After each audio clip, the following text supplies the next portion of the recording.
Hello everyone, welcome back to my YouTube channel Let's Study Physical Education.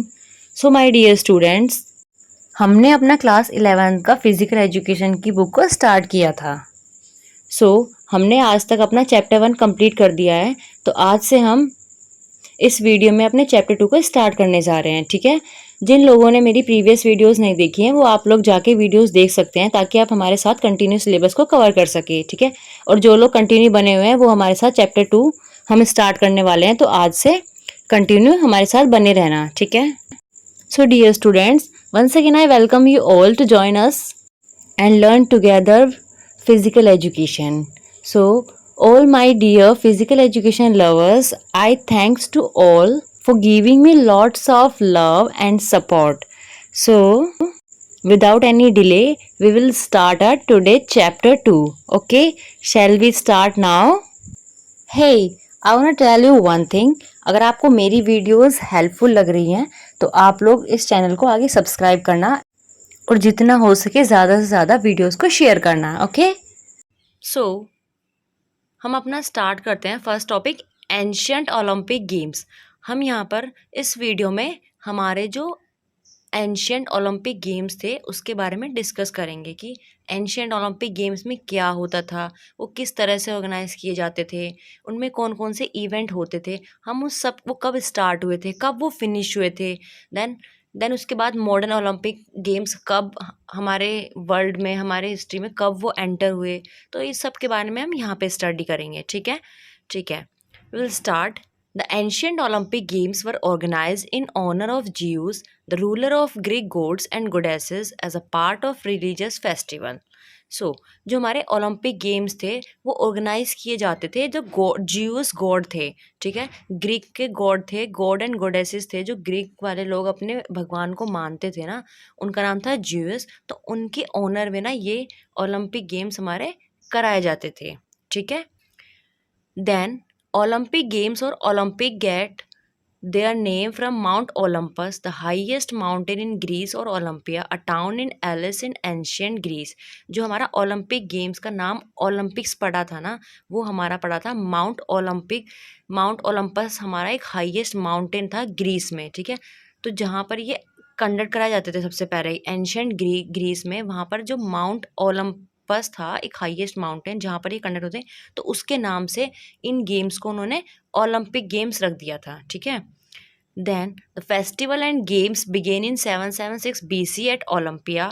At first, the only event at Olympia was the foot race. ठीक है, हमारा जो ये ancient Olympic game start हुए थे, जो ये फेस्टिवल थे, पहले इसको एक फेस्टिवल के नाम से बोला था कि ये एक ना रिलीजियस फेस्टिवल होता था, कि आध्यात्मिक जो होता है हमारा त्योहार की तरह मनाए जाते थे ओलंपिक्स। ठीक है, तो ये हमारे स्टार्ट होते 776 BC में, और ये ओलंपिया में, ग्रीस के ओलंपिया में स्टार्ट किए थे। तो इनका नाम ना, ग्रीस में एक जगह का नाम है ओलंपिया, तो वहाँ पर माउंट ओलंपस के पास में ये कंडक्ट कराया। तो इस गेम्स का नाम इसी चीज़ को मद्देनजर रखते हुए ओलंपिक्स रख दिया गया था। ठीक है, तो सबसे पहले जब ये कंडक्ट कराए गए थे तो इनमें सिर्फ एक इवेंट होता था, वो था फुट रेस। ठीक है, then later sprints wearing full armour and longer races were added. उसके बाद इसमें ना फुल आर्मोर लॉन्ग रेसेस इसमें ऐड कर दी थी, कि जो हमारी लंबी दौड़ होती है वो इसमें ऐड कर दी थी।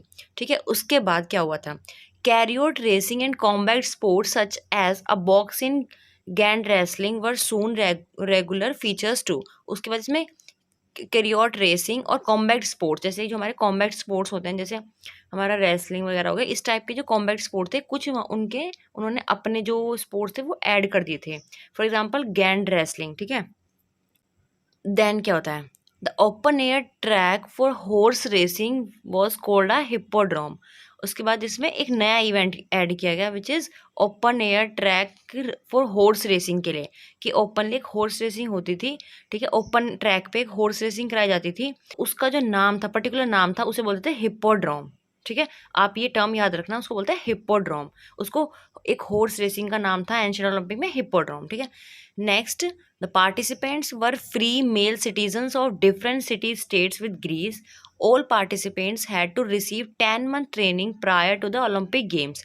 जो इसमें पार्टिसिपेंट्स होते थे, जो पार्टिसिपेट करते थे, वो था सिर्फ मेल पार्टिसिपेट करते थे, और वो भी जो डिफरेंट सिटीज़ थी ग्रीस की, पहले ही ग्रीस में स्टार्ट हुए, तो ओनली ग्रीस की जितनी भी सिटीज़ थी तो वो ही लोग इसमें पार्टिसिपेट कर सकते थे। ये ऐसे नहीं जैसे आज की डेट में मॉडर्न ओलंपिक में ऑल वर्ल्ड पार्टिसिपेट करता है। पहले स्टार्टिंग में ये स्टार्ट होते हैं ग्रीस में, और ग्रीस की जितनी भी सिटीज़ होती हैं उसके मेल पार्टिसिपेट करते थे इसमें। ओके, देन और लेकिन उनको पार्टिसिपेट करने से पहले 10 मंथ की ट्रेनिंग दी जाती थी ओलंपिक्स में पार्टिसिपेट करने के पहले, ठीक है। Then women were not allowed to participate in the games. In fact, they were not even allowed to attend or witness the game. जो इसमें एक इम्पॉर्टेंट उस टाइम पे जो ये चीज़ थी, मतलब आज की डेट में तो ये नलीफाइड है, इसका कोई पॉइंट ही नहीं है, वो था कि एंशियंट ओलंपिक में वुमेन्स को पार्टिसिपेट करना अलाउड भी नहीं था, इवन उनको देखना भी अलाउड नहीं था कि वुमेन जहाँ पर ओलंपिक ऑर्गेनाइज होते थे वो उन्हें देख भी नहीं सकती थी। ओके, ये एक इसका ड्रॉबैक था। Okay. Then there was, however, a loophole to this rule. Chariot owners, not riders, were declared Olympic champions, and anyone could own a chariot. Kaniska, daughter of a Spartan king, took advantage of this, claiming victory wreath in 396 BCE and 392 BCE. Then जब ये event ख़त्म होते थे तो इसमें जो winner होता था उसको एक कैरियोट दिया जाता था, ठीक है। इसके कुछ टाइम के बाद इस जो इन्होंने एक लॉ बनाया हुआ था, जो भी इनका ये रूल था, इसको ओवर रूल किया गया। देन ये चीज़ अलाउड कर दी थी कि इसमें कोई भी पार्टिसिपेट कर सकता है। तो उसमें सबसे पहले जो हमारी एक लड़की थी जो जीतने वाली थी, जिसने जीता था, वो थी हमारी किनिस्का, जो थी स्पार्टन किंग की डॉटर, जिसने सबसे पहले इस अपॉर्चुनिटी का एडवांटेज लिया था कि सबसे पहले उसने रैथ रैथ मतलब जो गिफ्ट होता था ना, जो ये प्राइज़ देते थे, वो जीता था सबसे पहले, जिसमें ये कैरियोट देते थे विनर्स को। तो सबसे पहले जिसने ये लेडी ने जो ये विन करके जीता था वो थी किनिस्का, जो थी स्पार्टन किंग की डॉटर, ठीक है, सबसे पहले उसने जीता था। Next, the games were conducted every 4 years, and the period between two games was known as Olympiad. The month when the Olympic Games were held was considered a scared month, and all disputes and wars would be stopped and peace would be declared to facilitate the movement of spectators and athletes. ठीक है, जो हमारे ancient Olympic थे वो every 4 year में एक बार conduct होते हैं। हमारे एंशियंट ओलंपिक्स हर 4 साल के बाद एक बार कंडक्ट होते थे, ठीक है। इनका जो टाइम पीरियड था, ड्यूरेशन थी, वो थी 4 साल, कि 4 साल में एक बार कंडक्ट होते थे। तो जो इनके बीच का जो पीरियड होता था ना, 2 गेम्स के बीच का पीरियड, ठीक है, उसको बोलते थे ओलंपियाड, ठीक है। जिस मंथ में हमारा ओलंपिक कंडक्ट होते थे तो उस टाइम पे जितनी भी वर्ल्ड वार्स वगैरह, जितनी भी लड़ाइयाँ युद्ध वगैरह चल रहे होते थे, उन सबको रोक दिया जाता था, और सबको अपना अटेंशन, सब कुछ रोक के एक शांति का माहौल बनाया जाता था, और सबको अपना अटेंशन सिर्फ ओलंपिक गेम्स की तरफ देना होता था, कि सब लोग सब कुछ भूल के शांति से ओलंपिक गेम्स में अपना पूरा कंसंट्रेट करते थे, जो स्पेक्टेटर से देखने वाले भी और जो एथलीट्स थे पार्टिसिपेट करने वाले भी। नेक्स्ट है, initially the truce lasted for 1 month, but in later centuries it was extended to 3. No wars were permitted, no arms could be carried in the territory of Alice, and no hindrance was to be given to any spectator, athlete, or theodrai, the official mission representing particular cities traveling to the games wherever they came from and whichever territory they had to cross. जब हमारे Olympic conduct होने वाले थे तो उसके जो पहले का मंथ होता है ना, उस मंथ में हमारी जितनी भी वार्स थी उन सबको रोक दिया जाता था, ताकि जितने भी एथलीट्स पार्टिसिपेट करने आते थे दूर दूर सिटीज़ से, पूरी ग्रीस कंट्री से, तो उन सबको ट्रैवलिंग वगैरह करने में कोई दिक्कत ना हो। तो ये हमारा वहाँ पर एक मेन था जो होता था, जो मतलब बेस्ट था, कि ताकि ना जितनी भी वार है, जितने लड़ाई झगड़े हैं, उनको रोका जाए, और सब लोग जितने भी एथलीट वगैरह है वो सही सलामत अपने वेन्यू पे पहुंच सके, आराम से अपना पार्टिसिपेट कर सकें, ठीक है। नेक्स्ट था, for the first 12 Olympics the stadion foot race was the only event, and it remain the most prestigious event throughout the history of the games. Starting के जो 12 ओलंपिक्स हुए थे हमारे, उसमें ना स्टेडियन फुट रेस सबसे main event था, और एक ही इवेंट था ओनली, सिर्फ 12 साल तक जब ओलंपिक्स हुए थे उनमें सिर्फ स्टेडियन फुट रेस होती थी, ठीक है। और ये सबसे प्रेस्टिजियस माना जाता था, एक सबसे बड़ा इवेंट, सबसे मेजर इवेंट, सबसे अच्छा इवेंट, ठीक है, हिस्ट्री का। The race was run over one length of the stadium track, 600 ancient feet or 192 meter, and preliminary heats were held with the winners of the heats going into the finals. ये almost हमारा था 192 metre का approximately ये distance होता था, जिसकी ये stadium foot race होती थी, ठीक है। और ये बहुत ही जोरों शोरों से शानदार तरीके से ये कंडक्ट कराई जाती थी, ठीक है। नेक्स्ट है, over time other events were added to the games to bring the total programme to 18 events spread over 5 days, ठीक है। उसके बाद कुछ समय के बाद क्या किया गया, जो हमारे गेम्स उसमें ना कुछ नए गेम्स ऐड किए गए, मतलब ऑलमोस्ट 18 गेम्स ऐड किए गए, और जिसका ड्यूरेशन था ना ओलंपिक का, वो 5 दिन कर दिया गया कि ओलंपिक 5 दिन में कंडक्ट होते थे, और 18 गेम इवेंट जो गेम इवेंट थे वो उसमें ऐड कर दिए थे, ठीक है। Sports which were included in the ancient Olympic games, ठीक है, जो एंशियंट ओलंपिक गेम्स में स्पोर्ट्स इंक्लूड किए गए थे ना, वो ये थे हमारे foot race, chariot race, horse race, pentathlon. Pentathlon में 5 इवेंट होते हैं, ठीक है।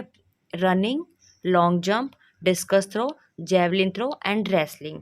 एंड नेक्स्ट इवेंट था boxing, then wrestling and pankration et cetera, ठीक है। ये हमारे इवेंट हो गए थे, जो 18 इवेंट्स हो गए थे। स्टार्टिंग में तो सबसे पहले सिर्फ एक था कि कैरियोट फुट रेस चलती थी, ठीक है। उसके बाद जब इसमें 18 इवेंट्स नए ऐड किए गए, वो हमारे 18 इवेंट्स ये थे, ठीक है। Athletes were grouped by a lot, and in the interest of fairness, this was also the way pairings with matched in the other events. The eventual winner of the stadium would even give his name to that particular games and so be remembered for old time.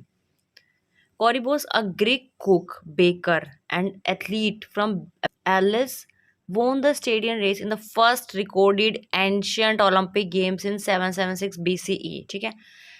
तो ये कहानी क्या थी, ठीक है। इसमें क्या होता है कि अब हमारे इवेंट ऐड कर दिए, तो जब इवेंट ऐड किए थे तो उनको अब कंडक्ट कराने के लिए कुछ तो करना पड़ेगा। तो उन लोगों ने क्या कहता है, उन्होंने सिमिलर इवेंट के अकॉर्डिंग ग्रुप वगैरह अलॉट कर दिए थे कि ग्रुप वाइज लोगों को उनको मतलब डिवाइड कर दिया कि इस ग्रुप के ये इस तरीके से इवेंट हो गए, मतलब एक ना स्केड्यूल प्रिपेयर कर दिया था, ठीक है।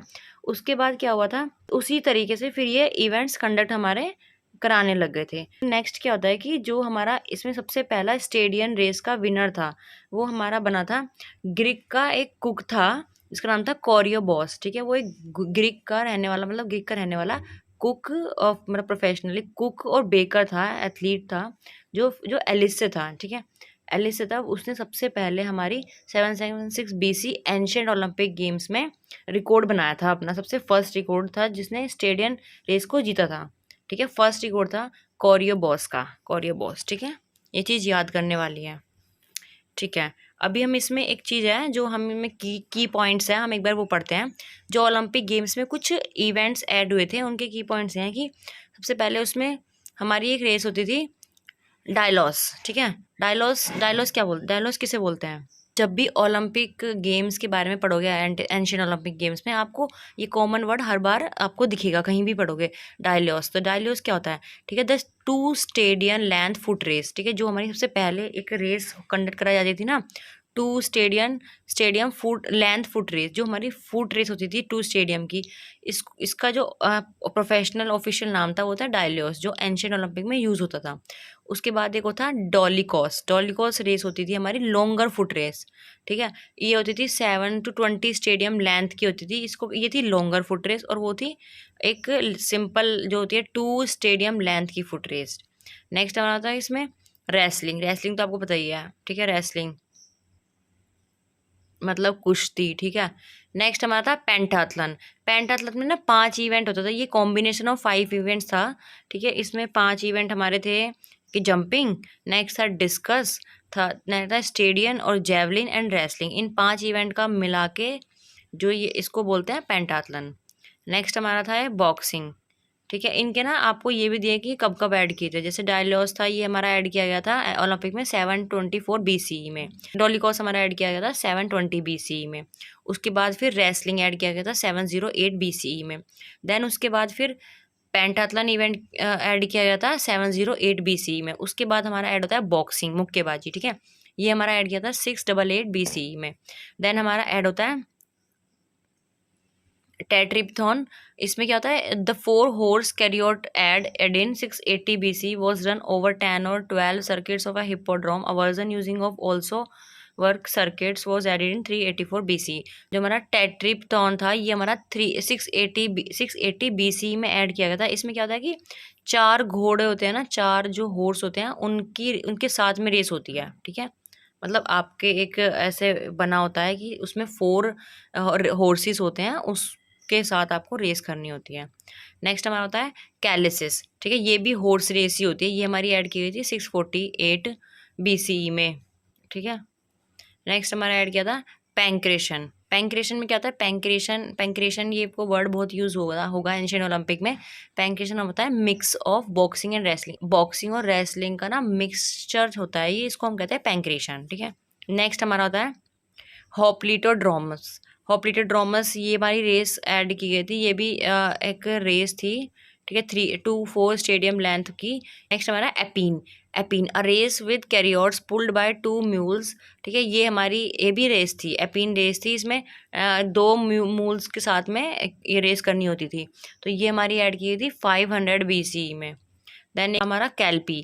कैल्पी इवेंट था a trolling of horse race, ये भी हॉर्स की रेस थी, trotting horse race for men's, ये हमारी ऐड की गई थी 496 BC में।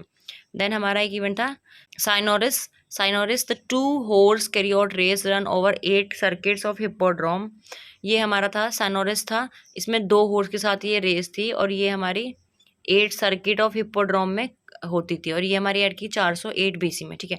अगर आपने इसको ओवरऑल एक बार नोटिस किया हो तो इसमें क्या था, देखो हमारा जो एंशिएंट ओलंपिक था उसमें मोस्टली जो इवेंट थे ना वो रेसिस इवेंट थे। एक तो फुट रेसिस, एक हॉर्स रेसिस और एक हमारा ये बॉक्सिंग, रेसलिंग, पेंटाथलॉन, मतलब मेजर जो इवेंट थे वो बस यही होते थे। ऑलमोस्ट वेरिएशंस थी हॉर्स रेसिस की और फुट रेसिस की और हमारा बॉक्सिंग, रेसलिंग और ये कुछ हमारे एथलेटिक्स के इवेंट थे, ठीक है, ये था।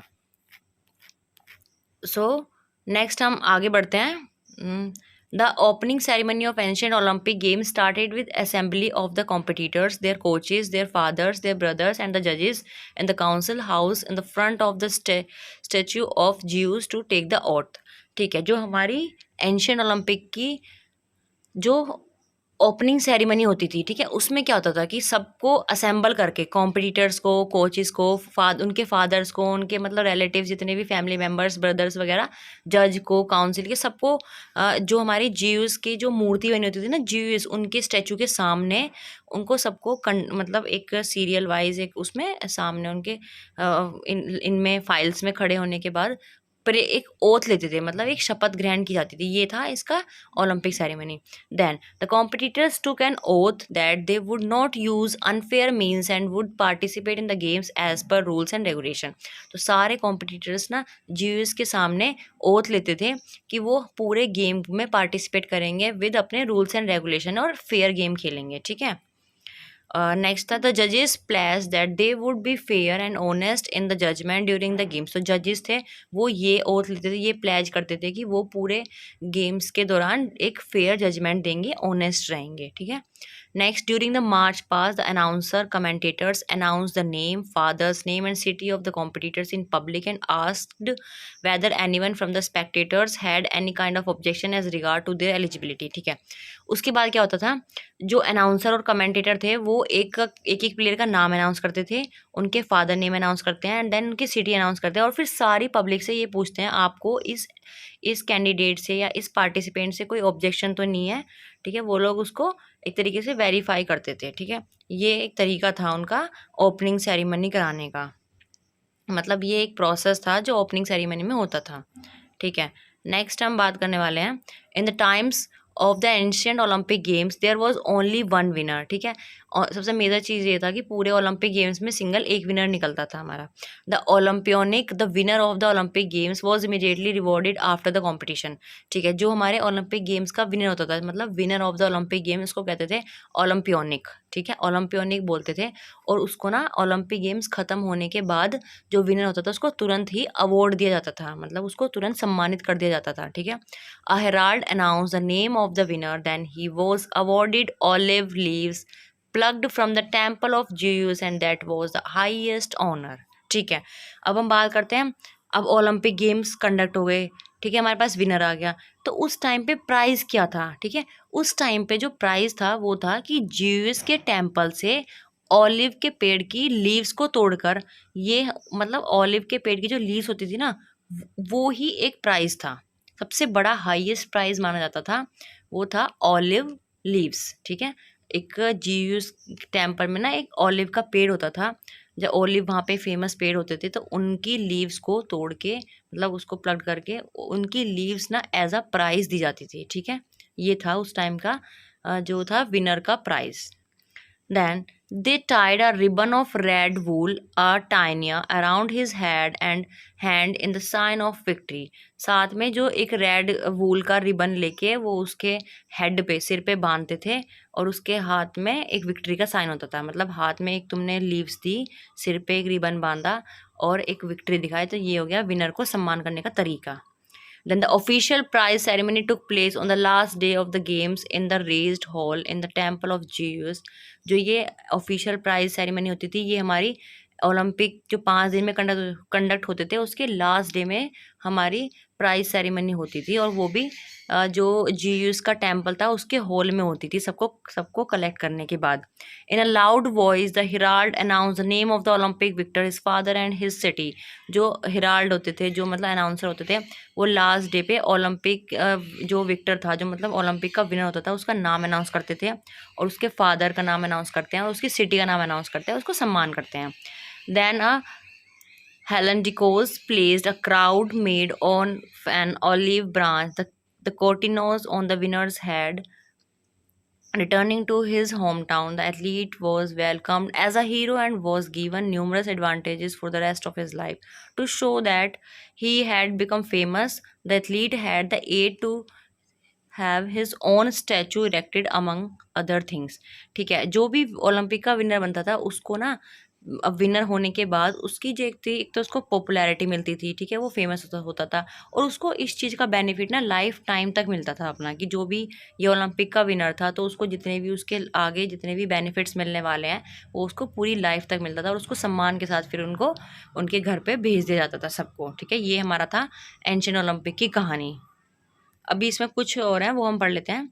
एक था the olympiad was named after the name of the winner of 200 yards race. The winners' names and figure were engraved on stone by sculptures and poems were written in their names to the honor them. साथ में ये भी होता था कि जो लोग मतलब विनर होते थे ना, उनके नाम पे स्कल्पचर्स बनते थे, मतलब उनके स्टैचू वगैरह बनाते थे, उनके बारे में पोएम्स लिखते थे, ये सब चीज़ें तो उसके बाद में उनको ऑनर करने के लिए ये सब किया जाता था। The Roman Emperor Theodosius I legally abolished the games in 393 or 394 AD. It was found that the games had lost their original value due to corruption, professionalism and foul play. अब देखो, हमने ये पूरी कहानी पढ़ी, ओलंपिक कब start हुए, क्या क्या होता था, कैसे होता था, एंडिंग कैसे हुई, मॉडिफिकेशन कैसे हुए, हमने सब कुछ इसमें स्टडी किया। ठीक है, हम चल रहे थे स्टार्टिंग में, ओलंपिक गेम्स आए, ऐसे ऐसे ऐसे ऐसे हुआ। अब आती है कहानी में ट्विस्ट। अब कहानी में ट्विस्ट क्या था? ट्विस्ट ये था, रोमन का एम्परर था, मतलब राजा, रोमन का राजा था थियोडिसिस वन, उसका नाम था थियोडिसिस वन। अभी वो आते हैं महाराज जी, क्या करते हैं ये 393 और 394 एडी में आते हैं, और जो ओलंपिक गेम्स थे उनको बंद कर देते हैं। और क्या वो इस पे एलिगेशन लगाते हैं, वो बोलते हैं कि जो ये गेम्स होते हैं उनकी कोई ओरिजिनल वैल्यू नहीं है, इनमें करप्शन होता है, कोई प्रोफेशनलिज्म नहीं है, और इसमें फाउल प्ले होता है। ये चीज़ें एलिगेशन लगा के वो अपने आप को सुपीरियर मतलब साबित करके, अपने आप को मतलब एक ना डोमिनेट करके सब लोगों को, मतलब सबको कन्वेंस करके जो भी करते हैं, मतलब एक ना, क्योंकि भाई राजा था उस टाइम पे, सीन होता था कि राजा होते थे, फिर प्रजा होती थी, राजाओं के लोग सुनते थे, जो राजा ने ऑर्डर दिया वही फॉलो होते थे। तो ये महाराज जी आते हैं, और थियोडिसिस वन इनका नाम होता है, याद रखना, इन्होंने आके एंशिएंट ओलंपिक को ख़त्म कर दिया 393 और 394 एडी में। तो ये एक सबसे बड़ा क्वेश्चन है, अगर आप आगे स्टडी करोगे फर्दर इस फील्ड में, तो आपसे अगर पूछा जाता है कि ओलंपिक गेम्स को ख़त्म किसने किया था और ये कब किए गए थे, तो आप सिंपल सिंपल इस थियोडिसिस महाराज का नाम हमेशा याद रखना लाइफ टाइम तक, और इसका ईयर की 393 और 394 एडी में थियोडिसिस वन ने आके एंशिएंट ओलंपिक को ख़त्म कर दिया था। ठीक है, ये हो गई हमारी एंशिएंट ओलंपिक की कहानी यहाँ पे ख़त्म। ठीक है, ओके, सो डियर स्टूडेंट्स, आज हमने पढ़ा अपना एंशिएंट ओलंपिक। अगर आप में से किसी को भी इसमें कोई क्वेरी हो, कुछ समझ नहीं आया हो, कुछ भी आपके दिमाग में क्वेश्चन आ रहा हो, किसी भी टाइप का क्वेश्चन, आप मुझसे पूछ सकते हो, ठीक है। आप मुझे डायरेक्टली कमेंट कर सकते हो, डायरेक्टली इंस्टाग्राम पे मैसेज कर सकते हो। और अगर आपको ये मेरी कहानी अच्छी लगी हो एंशिएंट ओलंपिक की, तो आप इसको जितना हो सके ज़्यादा से ज़्यादा शेयर करना, लाइक करना, कमेंट करना। And thank you so much my dear students. अब हम अपनी नेक्स्ट वीडियो में मिलेंगे जिसमें हम स्टडी करेंगे मॉडर्न ओलंपिक गेम्स, ठीक है। अब हम करेंगे, अभी हमारी कहानी यहाँ पे एंड हुई है, अभी कहानी कंटिन्यू है, अभी सस्पेंस है कि ये अभी ओलंपिक गेम ख़त्म नहीं हुए, अब हमारा कुछ नया स्टार्ट होने वाला है कि मॉडर्न ओलंपिक गेम्स मतलब ये ट्विस्ट कैसे आया। अब हम इसको कंटिन्यू करेंगे। So dear students, thank you so much, bye bye, take care, see you in the next video.